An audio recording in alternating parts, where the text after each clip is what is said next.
All right, let's take a look at sig figs with addition and subtraction. And so here, instead of being limited by the number of sig figs that we have, we're going to be limited by the location of our uncertain digit.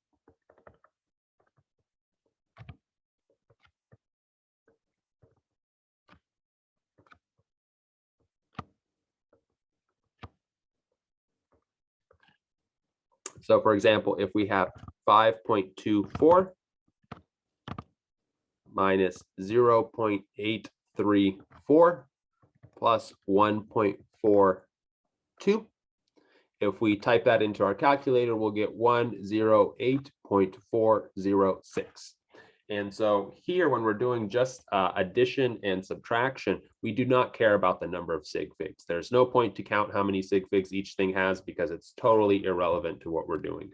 What we care about here is the location of our uncertain digit. So remember, your uncertain digit is your rightmost sig fig. So in this case, it's this 4, it's this 4, and it's this 2. And so what we have to look at is which one has the least level of precision. So this one is in the hundredths place. This one is in the thousandths place. And then this one is in the tenths place. So what you're looking for is which uncertain digit is furthest to the left. That one's going to be your least precise. And in this case, it's this one that's in the tenths place. That's the least precise.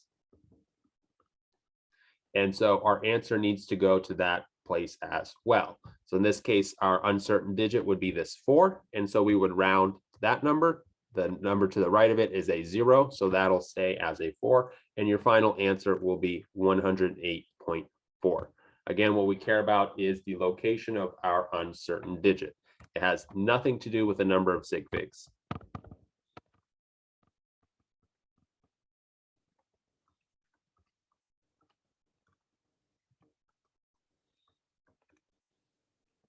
Right, note our answer has 4 sig figs, while these two numbers each only have 3 sig figs, right? Nothing to do with the number of sig figs. It's all about the location of the uncertain digit.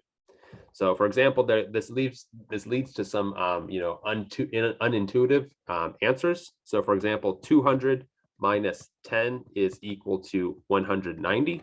Right? If you type that in your calculator, that's what you get. But what we have to think about when we think about sig figs is where our uncertain digit is. So we have the 2 and we have the 1.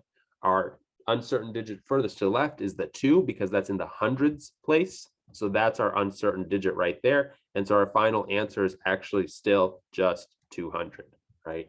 That might be a little bit unintuitive and, well, that doesn't sound right. You have to think about what this number means when we're thinking about sig figs and we're thinking about measurements, right? This 200 has very low precision, right? And so when that's the sig fig or that's the uncertain digit, this number could actually be 100 or it could be 300. You don't know. That 2 is an uncertain digit. And so when you subtract this uncertain digit, you subtract 10 from it, you don't gain much more precision from that, right? That's like saying, oh, how much money do you have in my bank account? Oh, I have about 200. I don't know exactly how much, but it's somewhere around 200. Maybe it's 100 something, maybe it's 200 something, maybe it's $300. I don't really know. And then I use $10 up, right? I use $10, so I subtract $10 from that amount of money. I still only have about 200, right? If you had about 200 at the beginning and you subtracted $10, you still have about 200. You don't have exactly 190 because you didn't start with exactly 200. So you have to think about it in terms of precision